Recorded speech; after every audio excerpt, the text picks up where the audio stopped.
In the advanced learning part, you'll be given several questions related to the topic of the unit. If you record your answer and submit it to the Cyber Classroom assignment room, you can receive one-on-one feedback from your Korean teacher. So, let's take a closer look.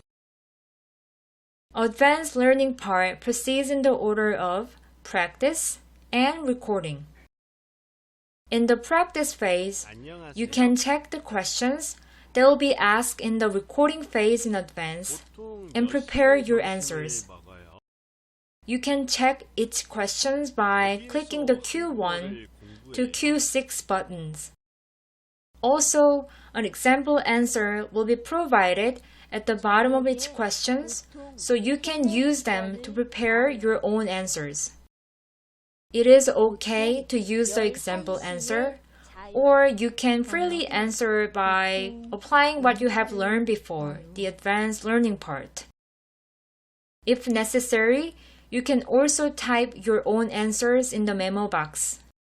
When you have your own answers ready for each question, click the red quiz button to go to the record step.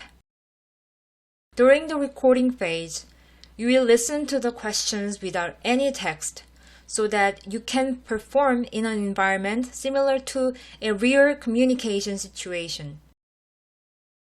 Click the record button and play the Q1 audio to listen to the question. 안녕하세요.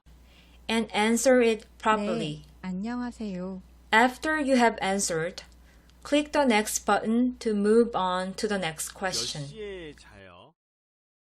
When you have answered all the questions, click the stop button on the recorder page. To check the recorded voice, click the play button. 네, 안녕하세요.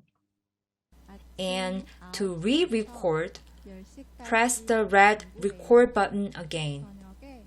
If there is no problem with the recorded file, you can submit the file to the Cyber Classroom assignment room by clicking the upload button.